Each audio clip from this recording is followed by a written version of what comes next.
What do you mean Andrew will be the CEO? I'm the one who rescued this hotel.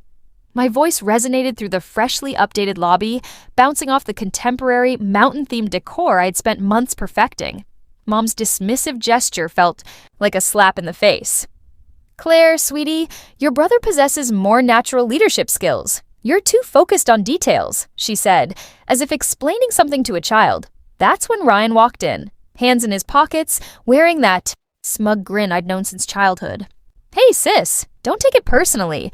Someone has to manage the daily operations while I concentrate on the bigger picture.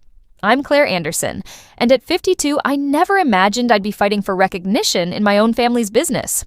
After 20 successful years in hotel management in Chicago, I sacrificed everything to return to Colorado and help our struggling family hotel. The irony? I was the only one with actual hospitality experience, while my younger brother Ryan had hopped from job to job, never staying in one for more than a year.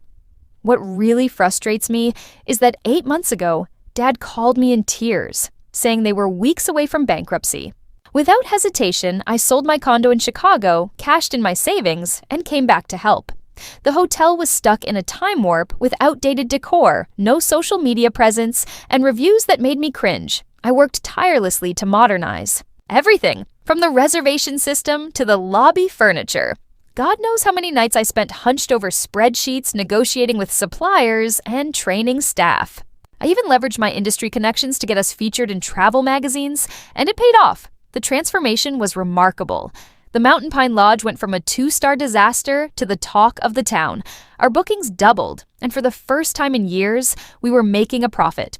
Every detail, from the locally sourced artwork to the upgraded amenities, was carefully selected to create an unforgettable guest experience. But standing here now, watching Ryan smirk while our parents hand him everything I built, I realize none of that matters to them. The worst part? They're announcing his promotion at tonight's staff meeting, the same meeting where I was supposed to present our record-breaking quarterly results. I can feel our employees' eyes on me, especially Sarah, our head housekeeper, who has been here for 20 years. They all know who truly turned this place around, but like me, they're forced to watch this farce unfold, pretending it's somehow normal or fair. Let me take you back a bit to explain how we got here. The Mountain Pine Lodge has been in our family since my grandparents built it in 1971. I basically grew up in these halls, learning every aspect of the business from the ground up.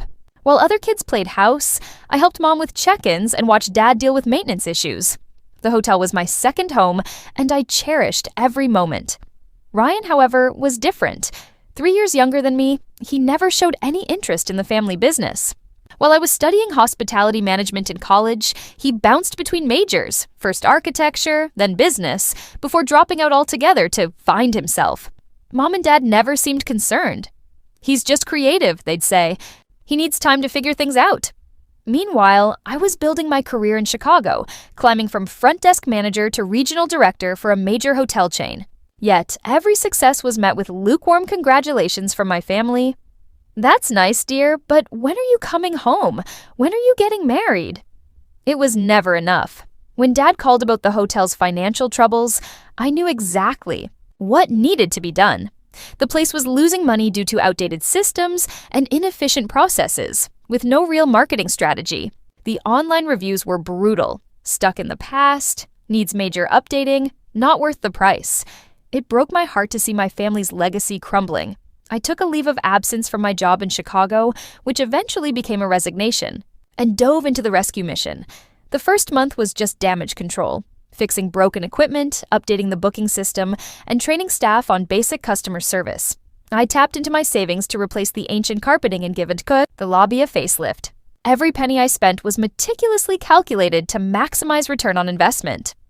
What really gets me is that Ryan wasn't even here during this time. He was off in Denver, supposedly networking, but really just partying with friends. He'd show up occasionally for family dinners, make vague suggestions about modernizing our approach, and then disappear again. Yet somehow, in my parents' eyes, his sporadic input was valued just as much as my daily grind. I kept telling myself it would be worth it. Once they saw the results, improved ratings, increased bookings, positive reviews, they'd finally recognize my value. I guess I should have known better. The past 3 weeks have been a nightmare. Ryan struts around like he owns the place, making changes left and right without understanding how a hotel works. Just yesterday, he decided to cut our continental breakfast service to save money, oblivious to the fact that our breakfast ratings are one of our biggest selling points. When I tried to show him the guest satisfaction data, he just laughed and said, "Numbers aren't everything, sis." But what really pushed me over the edge happened this morning. I walked in to find him firing Maureen, our head of housekeeping, who has been with us for 15 years. His reason? She wasn't flexible enough about his new scheduling system. A system that would have left us dangerously understaffed during peak checkout times. I managed to intervene and save her job, but the look of humiliation on her face will haunt me for a long time. I tried talking to Mom and Dad about it. I brought spreadsheets showing our progress, guest reviews praising our improvements, even financial projections for the next quarter. Dad just stared at his coffee while Mom patted my hand and said, "Dear, you need to give your brother time to find his footing. He has such wonderful ideas." That's when I saw it. The for sale sign on the old Riverside Lodge while driving home. It had been our main competitor for years before falling into disrepair. Last season, I pulled into the parking lot, my mind racing. The property had so much potential, better views than our hotel, closer to the ski slopes, and a much larger spa. Sure, it needed work, but I knew exactly what to do with it. I sat in my car for almost an hour, staring at that sign and reflecting on every time my parents had overlooked me in favor of Ryan.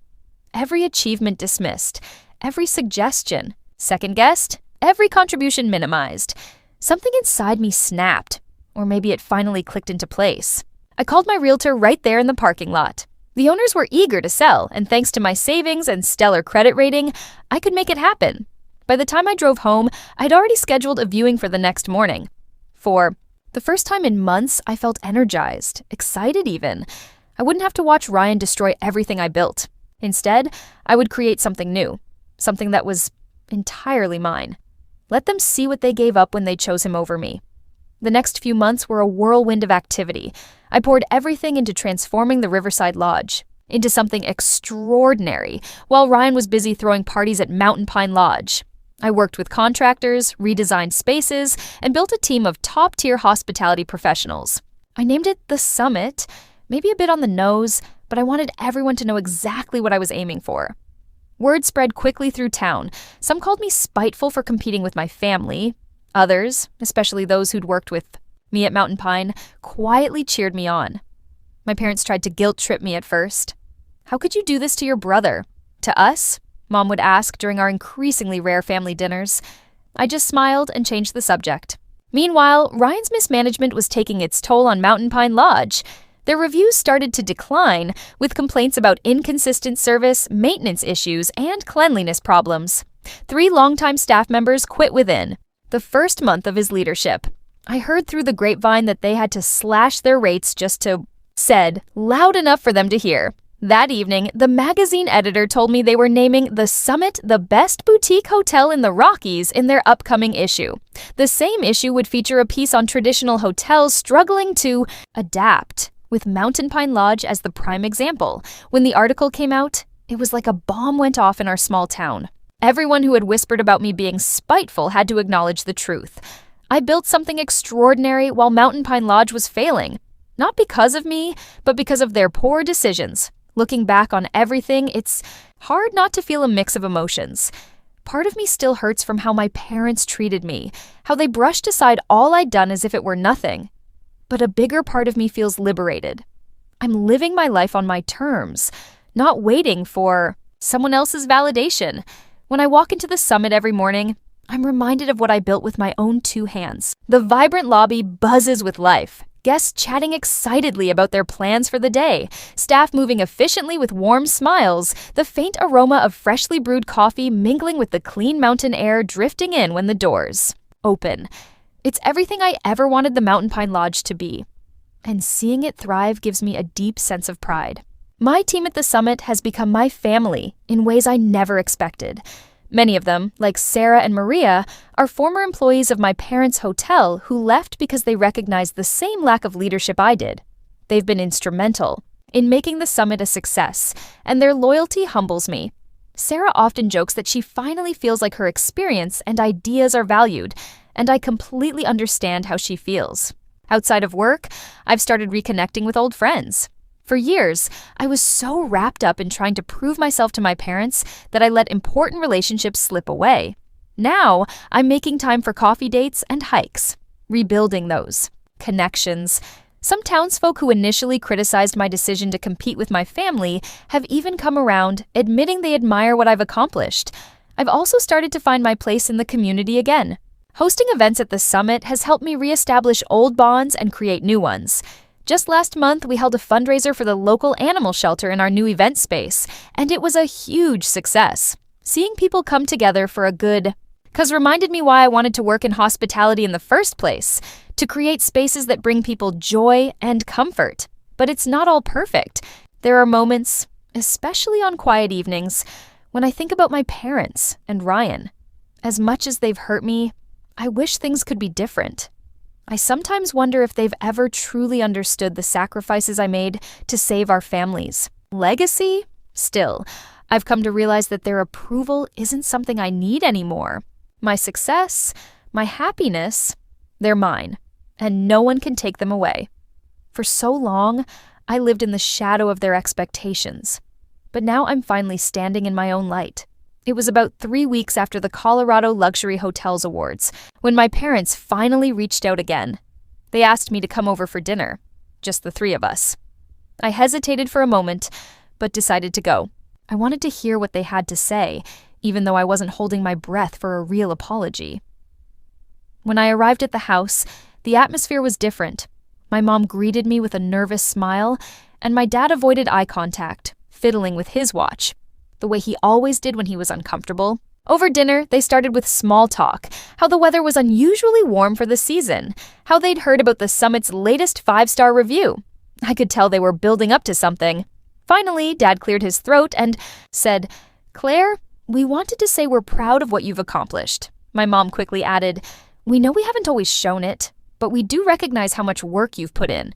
The summit is remarkable." I wanted to feel happy about their words, but they landed flat. It felt like too little, too late, especially after years of being dismissed. Instead, I just nodded and waited for what I knew was coming next. Sure enough, my mom launched into it. "Ryan's been struggling, the hotel isn't doing well, and he's in over his head. We were wondering if you could maybe guide him, help us get things back on track." For a moment, I didn't say anything. I let their words hang in the air while I really looked at them. My mom with her carefully manicured nails gripping her wine glass too tightly, and my dad who seemed to be studying the tablecloth as if it held the answers to all their problems. "Offered to help a year ago?" I finally said, my voice calm but firm. "I gave up my life in Chicago to save Mountain Pine Lodge. You chose to put Ryan in charge, knowing he wasn't ready, knowing I had the experience to make it succeed. You didn't want my leadership then, and now that things have fallen apart, you're asking me to step in? I'm sorry, but I can't do that." My mom opened her mouth to argue, but I held up a hand to stop her. "I'll give you advice if you want it. I can recommend strategies, suppliers, even training programs for the staff. But I'm not coming back to fix what Ryan has broken. That's not my responsibility anymore." They didn't know what to say. My dad finally muttered something about understanding my position, but the disappointment on his face was clear. My mom looked like she wanted to argue more, but for once, she didn't push it. Driving home that night, I felt lighter than I had in years. Setting those boundaries wasn't easy, but it was necessary. I wasn't bending over backward to make my parents happy or cleaning up Ryan's messes. I was choosing myself, my happiness, and my future. Over the next few weeks, I noticed a shift in how I carried myself. Saying no to my parents gave me the confidence to enforce boundaries in other areas of my life too. I stopped over-explaining my decisions to people, whether about work or personal choices. I became more comfortable letting go of relationships that no longer served me, focusing instead on the ones that brought me joy and support. At the summit, we hit new milestones. Our occupancy rates soared, reaching the highest in the region, and we started receiving inquiries from other boutique hotel owners seeking consulting advice. Meanwhile, my parents' hotel continued to decline. I heard they finally hired a professional hospitality consultant to try to turn things around, but the damage had been done. Ryan and I barely spoke, and I was okay with that. He didn't apologize or acknowledge what had happened, but I no longer needed him to. His bitterness was his burden to carry, not mine. The summit had become a reflection of everything I worked for, my resilience, my vision, my independence. As it flourished, so did I. One morning, standing in the summit's lobby, I watched as sunlight poured through the floor-to-ceiling windows, casting a warm glow over the modern decor I designed. A family walked past, laughing as they planned their day, while one of my staff expertly handed a couple their itinerary for a scenic snowshoe hike. In that moment, it hit me just how far I had come, not just professionally, but personally. For years, I measured my worth by my parents' approval, by their ability to see and acknowledge my contributions. But now I realized I didn't need that anymore. What I had built here wasn't just a hotel, it was a testament to my resilience, creativity, and ability to thrive despite the challenges thrown my way. The journey had been hard. Letting go of the hope that my family would change was painful, but it also freed me. I no longer felt tied to the weight of their expectations or their dismissal. Instead, I felt proud. Proud of what I had created, proud of the team I cultivated, and proud of the life I was living. I wasn't just surviving, I was thriving. The Regional Hospitality Awards ceremony was the kind of event I used to dream about attending. The room buzzed with excitement, filled with industry leaders, journalists, and hotel owners from across the state. As the announcer began to list the nominees for Boutique Hotel of the Year, I caught a glimpse of my mom and dad seated toward the back of the room. Their faces were unreadable, but I could sense the weight of what this moment meant to all of us. When the summit was announced as the winner, the room erupted into applause. My team cheered as I walked to the stage, my heart pounding as I accepted the award. I glanced at my parents, my dad gave me a small nod, and my mom's eyes glistened with unshed tears. It wasn't quite an apology, but it was acknowledgement. Something I'd long since stopped expecting, but still appreciated in its own way. After the ceremony, I joined my team in celebrating. My parents didn't approach me, and I didn't go to them. This was my moment, and I wanted to share it with the people who had helped me achieve it. I felt truly free from the need for their approval, free from the shadows of their choices. Success wasn't about proving them wrong anymore. It was about proving to myself that I was capable, deserving, and enough. As I raised a glass with my team that night, I knew I'd finally found peace. The summit was not just a hotel, it was the embodiment of my journey, a space where I could create, lead, and inspire without the weight of past expectations. And while I would always cherish the memories of my childhood in the family business, I was ready to forge my own path, one filled with possibilities and the joy of true accomplishment.